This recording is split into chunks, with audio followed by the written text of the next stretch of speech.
मेरा नाम देव शुक्ला है, मैं भी आपके बीच का अपना भाई हूँ। जैसा कि आप सभी लोग जानते हैं किस उद्देश्य से इस गर्मी में आप यहाँ नीचे धरने के लिए बैठे हुए हैं। सभी को पता है कि आपके खिलाफ सरकार किस तरीके से तानाशाही कर रही है, किस तरीके से आपको अपना हक अधिकार नहीं दे रही है। ये कितना दुखद बात है हमारे लिए, आपके लिए, संविधान के लिए, सरकार के लिए, समाज के लिए। कोई धरना प्रदर्शन आंदोलन क्यों करता है?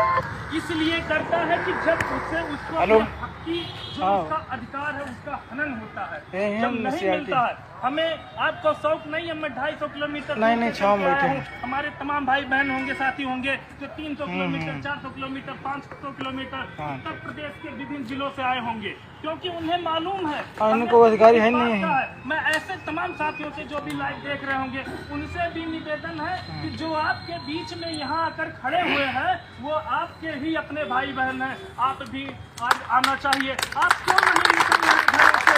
सब तक है इस हिंदुस्तान में सबसे पवित्र रिश्ता होता है तो वो माँ और बेटे का रिश्ता होता है। सबसे दिली लगाव का रिश्ता होता है तो माँ और बेटे का रिश्ता होता है। प्रायः हम सभी लोग हर गांव में रहने वाले लोग हैं, शहरों कस्बों में अक्सर देखते हैं जब माँ होती है उसका छोटा बच्चा होता है, वो बच्चा सोता रहता है, खेलता रहता है, माँ उसकी अपने कार्यों में बिजी रहती है, व्यस्त रहती है, जो भी दैनिक कार्य है। वो बच्चा फिर भी रोता है, धीरे धीरे आवाज करता है, माँ कहती है अभी चलते हैं ये काम निकालें, फिर काम करेंगे। फिर वो बच्चा जब रोना स्टार्ट कर देता है, एक स्थिति ऐसे आ जाएगी कि वह तो बेड के नीचे गिर जाएगा या तो उसके माँ को आना पड़ेगा। बस यही कंडीशन है। आप सभी लोग बच्चे हैं, ये सरकार हमारी माँ है, हमारे पिता है, हमारे अभिभावक हैं। हमें इनका विरोध नहीं करना, न जिंदाबाद का नारा लगाना है, न मुर्दाबाद का नारा लगाना है। हमें अपने हक, अपने अधिकार की लड़ाई लड़नी है। वो कहते हैं जो सबसे कुकर्म करने में, अपराध करने में जितना पाप है उससे ज्यादा अधिक आपको पाप मिलता है अगर आप अपने हक की लड़ाई नहीं लड़ते हैं, आप सत्य का साथ नहीं देते। सत्य यही है कि 15 विज्ञापन निकाले हैं, इतने कम सीटों में लाखों की संख्या के लोग हैं, इसमें कैसे किसका क्या होगा। 6000 से अधिक सीटें खाली हैं, फिर भी ये विज्ञापन नहीं दे रहे। आप सभी लोग अभी जो मैनेजमेंट का मेन प्रक्रिया क्या समझ ही नहीं रहे कि सरकार किस तरीके से अंदर से खेला करती है। आप सभी लोग ये समझ लीजिए कि पहले जूनियर की भर्ती जो है ये मैनेजमेंट प्रबंधक करता था, ये सरकार अब की कर रही है। मैनेजमेंट हम आप यहाँ धरना दे रहे हैं और प्रबंधक समिति का अध्यक्ष वहाँ बोरा भर पैसा पहुँचा दिया होगा, उसका समझौता हो गया होगा। आप सभी लोग जान पाएंगे कल तिवारी जो लोग आ रहे हैं बात करते हैं, नितिन लोग करके नहीं आए। मैनेजमेंट करता था, आज सरकार आपका भविष्य सरकार में है। आगे क्या होगा क्या नहीं होगा किसी को नहीं मालूम है। सबसे मेन बातें जरूरी है कि आप सभी लोग यूनिटी बनाइए। आगे जो प्रक्रिया चली सबसे हरामपुर मेरे यहाँ बता देंगे और क्या करेंगे।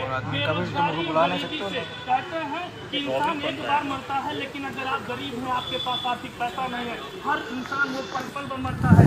आपकी माँ बीमार हो, बहन की शादी करना हो, भाई को पढ़ाना हो, घर बनवाना हो, गाँव में रह रहे हो, ये मध्यम वर्गीय परिवार, ये सत्य है किसी IAS IPS जज मिनिस्टर कलेक्टर का बेटा, पार्षद का बेटा मास्टरी के लिए नहीं आता, वो लेखपाली के लिए नहीं आता, वो हमारे आप जैसे किसान परिवार का ही बेटा होता है जो जिसके लिए उम्मीद रहती है नौकरी ही सब कुछ रहता है। क्या नौकरी से बहुत ज़्यादा प्रोग्रेस नहीं कर लेंगे, लेकिन हम जैसे मध्यम वर्गीय परिवार के लिए नौकरी ही सब कुछ है। आप उस दर्द को महसूस कीजिए, उस परिवार को सोचिए जब पेपरों में रोज कोई दिन नहीं है जिस दिन पेपरों में ये पढ़ने का ना मिले कि इलाहाबाद हो, लखनऊ हो, फैजाबाद हो या उत्तर प्रदेश के किसी भी जिले में रह रहे प्रतियोगी छात्रों ने आत्महत्या कर ली। आप सोचिए कि ये कितना दुखद है हमारे समाज के लिए, हमारे आपके लिए। क्या बीतती होगी होगी उस परिवार की जिसका बेटा फांसी लगाता होगा। किसी को शौक नहीं है मरने का। ये सिस्टम, ये सरकार, ये नीतियां, हम आपस में बटे हुए लोग हैं, इसीलिए सरकार इसका फायदा उठाती है। इसीलिए आप उस दर्द को सोचिए जिसकी मां इंतजार कर रही होगी कि बेटा मेरा लखनऊ गया है, इलाहाबाद गया है, शिक्षक बन के आएगा, लेखपाल बन के आएगा, IPS IAS जज कलेक्टर बन के आएगा। उसके बेटे की अर्थी आती होगी। उस बहन के दर्द को महसूस कीजिए, उस पिता के दर्द को महसूस कीजिए कि क्या बीतती होगी। लेकिन वो समझने वाला नहीं। कहते हैं कि ये पूंजीवादी लोग जो होते हैं ये मानवतावादी लोग नहीं होते हैं। इनसे अपने हकों के लिए लड़ना, हमें कहना पड़े कि आप अपने हक के लिए लड़े, आप आगे, ये आपका अधिकार है। कहते हैं अधिकार मांगने से नहीं मिलता तो अधिकार छीनना पड़ता है। आप कुछ भी देख लीजिए, आप भगवान राम को ले लीजिए, भगवान राम मर्यादा पुरुषोत्तम से तमाम वृत्तांत ऐसे मिलेंगे कि उन्होंने स्वयं कहा कि अपने हक की लड़ाई के लिए, अपने अधिकार की लड़ाई के लिए अगर आपको युद्ध करना पड़े आप युद्ध कीजिए, किसी भी स्तर तक जाइए, कुछ भी कीजिए। ये बड़े बड़े वातानुकूलित गाड़ियों में चलने वाले लोग जो बड़े बड़े बंगलों महलों में रहते हैं, दुर्भाग्य ये है कि ये हमारे व आपके भविष्य ये किसान नहीं करते हैं, ये छात्रों के भविष्य के हित की बात करते हैं, ये नौजवानों की, ये इनको दर्द नहीं समझते हैं। हम आप लोग हम बेरोजगारी से, महंगाई इसके इस बार से इतना झेल रहे हैं, जीवन यापन नहीं कर पा रहे हैं, तो ये लोग सैकड़ों गाड़ियों का काफिला लेकर चल रहे हैं। कहीं ना कहीं इसके जिम्मेदार हम आप हैं। ये वो समय है कि एकता होनी होगी, एक मंच पे एक साथ आना होगा। आप दृढ़ संकल्प लेके आइए, या तो मर जाएंगे या तो अपना अधिकार लेके जाएंगे। आपके 2-4 लाठियां खाने से, आपके थोड़ी सी समस्या सहने से अगर आपके हजारों लाखों भाइयों का कल्याण हो जाए तो आप मरने की श्रेणी में नहीं, शहीद की श्रेणी में आएंगे। आप सभी लोग हमारी जितनी भी आवाजें सुन रहे हैं, आप जिस स्तर पे हो सकते हैं मदद कीजिए। आप सोशल मीडिया के माध्यम से ही लोगों को अपनी आवाज पहुंचाइए। लोगों का भीड़ क्यों नहीं होती? मैं कई बार धरना देखा हूँ, भीड़ न होने का सबसे बड़ा कारण यह है, लोग सोचते हैं कि मैं धरना में क्यों जाऊँ, मेरे अकेले जाने से क्या होगा। जो होगा सोशल मीडिया के माध्यम से पता चल जाएगा।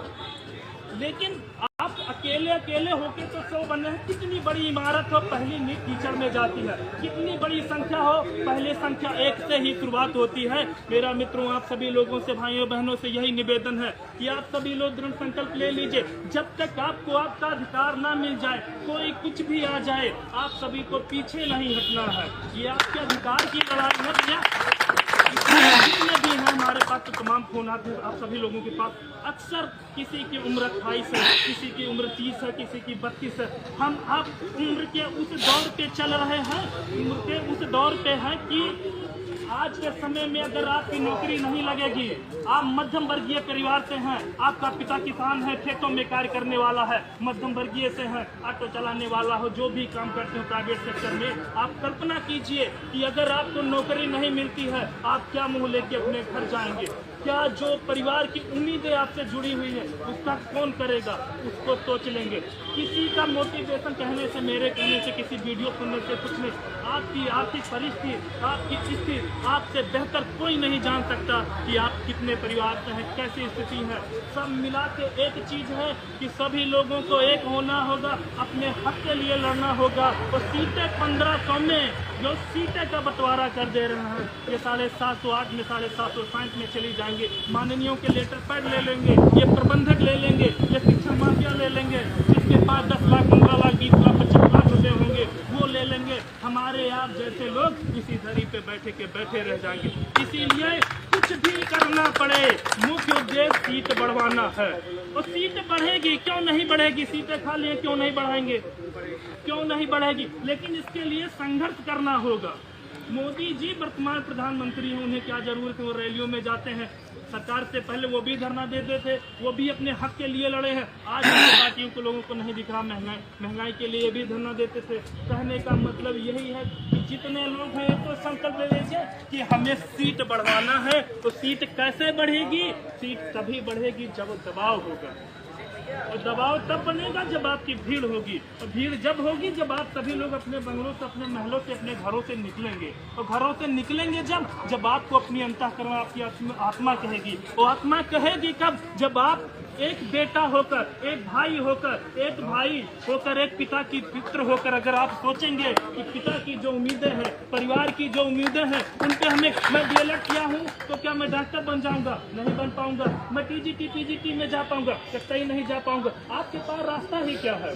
शिक्षा विभाग को छोड़कर क्या आप स्वास्थ्य विभाग में जा पाएंगे? कतई नहीं जा पाएंगे। ना आप एयरफोर्स में जा पाएंगे, ना इंडियन आर्मी में जा पाएंगे। सबकी उम्र निकल गई, अब दरोगा सिपाही भी नहीं बन पाएंगे। तो क्या है, एक ही मार्ग है, वो भी आपकी प्राथमिक शिक्षक की भर्ती है। इसके लिए कुछ भी कीजिए, ये रणनीति आगे भी बनेगी, किस तरीके से आगे क्या करना है, जो आप सभी का आदेश होगा, दिशा निर्देश होगा। मुख्य उद्देश्य आपका यही होगा, 6000 सीटें होंगी और जो हमारी व्यक्तिगत है वो प्रदेश भर के लाखों युवा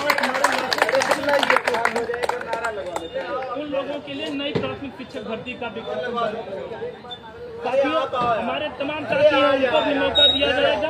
आप सभी लोग आवाज दो, हम एक हैं, आवाज दो, हम एक हैं, छात्र एकता जिंदाबाद जिंदाबाद। तक नहीं हटेंगे जब तक जीतेंगे नहीं, और जीतना आपका तय है। सभी लोगों से निवेदन, आप लोग अपने हक के लिए लड़ाई लड़ते रहिए।